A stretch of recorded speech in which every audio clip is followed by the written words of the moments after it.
everybody and welcome back to another On The Table video, guys. So as you can see, what we have on the table today is pretty much 80% of my Adeptus Mechanicus army. And what a sight it is to behold, guys. Just look at it, it's so cool. I bet YouTube is just going crazy with the amount of fucking detail on there, with it trying to like compress it all. It's absolutely nuts. But you guys have seen this army before. However, one of the things that I've been up to recently is I've been trying to rebase this army. Now, the army previously was on like a desert base. However, I wanted them to go and run alongside my Imperial Knights and my Titans.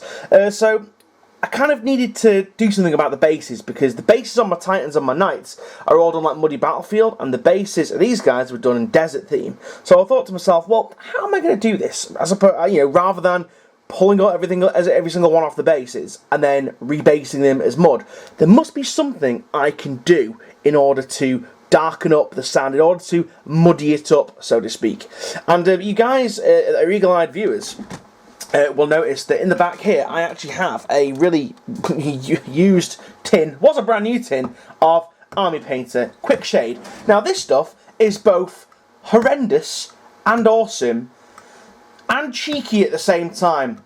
It's horrendous because it's super sticky. Like, it gets on your fingers and it just doesn't wash off properly with soap. You've got to really scrub it. It's awesome because it did indeed darken up all the bases. Like, they at a glance, they look muddy. They look a lot, I mean, it could just look like brown sand, but they look closer to what I've got on my Knights and Titans than what they used to be, which is great, which is what I wanted to achieve. Probably not going to dip them again, mainly because it's taken pretty much probably about 70% of this one tin to do this entire lot here. And the reason why it's cheeky is the fact that when I popped this open, I realised I've smelt this smell before. I work at a DIY place. This is furniture varnish. This is fucking cheeky. If I'd known it was just furniture varnish, I wouldn't have forked out the money for it, because I could get my staff discount on this shit and get it for a hell of a lot cheaper. It might not be exactly the right tone. I mean, according to what I've researched and what I've asked friends, all it is literal furniture varnish that has been colour matched to their strong tone shade. So I'm a little bit fucked off of that. I paid over the odds for it, and you get this tiny little tin where I probably could have spent half the money on it and got like a tin that's double the size. So a little bit fucked off about that. Army Painter, you are cheeky. But for anyone that wants to know, this is just furniture varnish, basically, or floor varnish or something. It's really noxious, really viscous and really sticky, so it's got its pros and its cons. It did the job what I wanted it to do. And just look how awesome it is. I mean, it's so nice to see all this army, well, not all the army, sorry, most of this army come together. We'll just do a little cheeky pan going across. I've shown this army multiple times, but I've never shown it all quite together when it's all hoarded up like this. I mean, you've got like my mind-locked Tyranids on the right there. You've got the Servitors. You've got a big body of Electro Priest stand-ins, a big body of Skitarii Vanguard stand-ins. At the back, you've got the Cataphrons, and then moving up on the left, you've got my Belisarius Core stand-in, and then all my kind of like Dragoons and Iron Strider stand-ins as well. And it just looks really cool together, guys. I'm very pleased the way it looked. It looks, shall I say. One of the things I'm really not looking forward to is all the rimming. That's right, guys, I'm not looking forward to the rimming. Basically, what I mean by rimming, and you guys will know this, is painting the edges of the bases black in order to just make it look really neat and really tidy. Yeah, not looking forward to doing all that bullshit with the amount of models that is on this table. I've not actually counted them. I should count how many there is. But there's more stuff for this Admech army as well. If it's the first time you're tuning in, look back at some of the other videos. I do like a whole army recap on this. I've got loads of vehicles. I've even got loads of stuff that I've not actually painted yet as well. I've got like loads more troops and stuff that I need to do, and some cool fast attack stuff. But that's coming in a future episode, guys. You have to stay tuned on that one. Other things to show you guys. In order of what I've actually done, oh god, I just booted the camera. I'm going to have to move the camera down a little bit for this. But yeah, so I have been collecting some miniatures, some rare miniatures, some rare oddities, and some things that should have cost me quite a lot of money.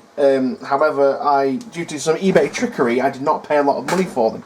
The first thing that I'm going to show you guys is something that, well, two things that I've been wanting for a long while and wanting to get my hands on. And I got my hands on them relatively cheap.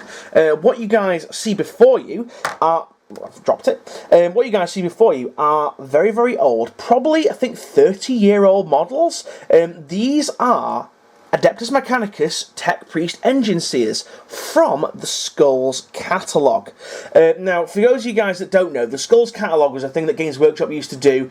Every time you spent, I think it was £10 or maybe £20. I think it was every time you spent a tenner in the store, you basically get a little shiny silver skull sticker. And that went in a little book that you had. And if you saved up enough of these little stickers, you had enough to buy a Skulls catalogue miniature, which is what these were from.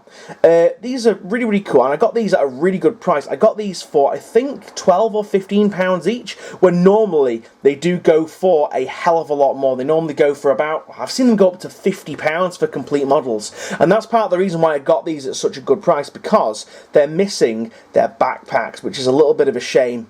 I do have this kind of like similar period Tech Priest backpack, which I'm probably going to put on one of them. I mean, it will fit kind of alright, and it'll fit, and it won't look too out of place in regards to the actual sculpting style on the actual miniature, so I'll probably do that. But you might be wondering, guys, why do I have these? What am I using them for? Well, I have a lot of Tech Priests in this army that you see before you, and one of these guys is actually going to go into a future project. However, I do have another contender for him. I might as well come clean and tell you guys, I am basically planning on getting, planning on getting another Warhound Titan. That's right, guys, I would love a mana pool of 3 Titans, 2 Warhounds and a Reaver. Good enough for me, absolutely lovely. But one of these guys, and possibly the next contender in a second, is going to end up as part of the internal diorama for that Warhound. I'm not sure which one to use. I think out of these two, I'm probably going to use this pointing one here, because it has a little bit more narrative, and he also looks very, very cross and very, very grumpy. Let's just zoom in a little bit, have a look at some of the little details. He's got some nice little Mechanicus logos. He's really got a skull face there, and also looks like he's wearing kind of like power armor stuff as well, which is not normally what Tech Priests wear. Really like this one. It's super characterful, but because he's pointing, I'm going to put him in the Warhound, because it just adds a little bit more narrative to it. This one here is also kind of cool. He's got like a bit of a cyborg eye going on, and this one actually has a little bit more detail on him in regards to, like, he's got a bit more of a shoulder pad here. He's got some weird mechadendrite kind of like plugs going on. Got some weird like scroll holders, and he's actually got a hand flamer. That's really weird. I thought it was like a las pistol type thing, but no, it is actually a tiny hand flamer, which is really cool. And also on the staff there is Omnisign Axe. There's also a little tiny Adeptus Mechanicus logo on there. But how cool are these guys? Let me know actually in the comments below. Do you have any of the old Skulls stuff? Do you have anything from the Skulls catalogue? What's your rarest miniature that you own? I think I've asked that in a previous video. But anyway, we're going to put him to the side, because we're going to bring in the contender for this guy for control of the Warhound Titan. We'll pop him to the side. Now, this next thing I got, I was really sneaky about it. One of the things that I've been going on to eBay and doing a lot of recently is going on, and I've been purposely misspelling stuff. And that is because, to catch people out that kind of misspell stuff, that want to list things, and one of the things that I actually got for an absolute steal is this little fella here. This is a White Dwarf. It's not the Tech Priest Grombrindle from the previous one. Obviously, this guy's metal, not plastic. This is the White Dwarf in space that was released several years ago. I'm not exactly sure which year it was. I want to say 2017. Maybe? I'm not entirely sure. But anyway, he was a limited run model, and I've wanted him for a while. And I like him, A, because he's a White Dwarf in space, aka a squat, and B, because he looks very Tech Priesty with his hammer and his like little tech harness there with a little servo arm. He's even got little jetpack boosters like Jango Fett from Star Wars. But yeah, so I misspelt. I think I put Warhammer with 3 M's, and I basically got this as a result, and there was no bids on him. It was ending literally like an hour, and it was only at like £15, like starting bid, and I won it for 15 quid when this guy definitely goes for like £50 or £60 on his own. He was very, very caked in paint as well, so I think at a glance, again, he was pretty much unrecognisable. But I cleaned them all up with some cellulose thinners and some methylated spirits, and put him in the dishwasher, and he came out pretty well. Some of the paint stuck in some of the darker recesses, but such a cool little model, really characterful. Again, I prefer these guys to the plastic stuff because there's just so much more character to them. And look at all the little extra details, like he's got these little cool little dwarven totems in his beard, moving around. Let's have a look at his like arm here. We've got like a little auspex in his arm with some like cabling going up. His hammer is really cool. I really like this hammer. It's got like the runes on it. It's basically a thunder hammer.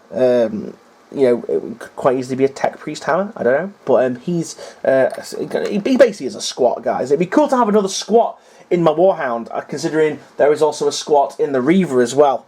And the next is his little backpack. Like, it looks like X6. Looks like it's maybe fueled by Bugman's Brew or something. But this servo arm's really cool. It's like a proper clamping arm, and the little rocket boosters on there. And then he's got a little goblin that he's caught there. I think that's the Black Gobbo, I think, because it wasn't always in White Dwarf. It was always Grombrindle and the Black Gobbo always like fighting against each other. But he's wearing like a little alien costume as well, which is super funny. I was going to cut him out, but I might just keep him on because, you know, it's too nice of a model to actually hack up and ruin. But yeah, so the contender for the Warhound is zooming in, zooming out, is either this Skulls Catalogue Tech Priest or the White Dwarf in space. Now, I want you guys to decide down in the comments in the doobly-doo down below as well. So tell me, what do you think I should put in the Warhound? Let me know. I would love to hear it.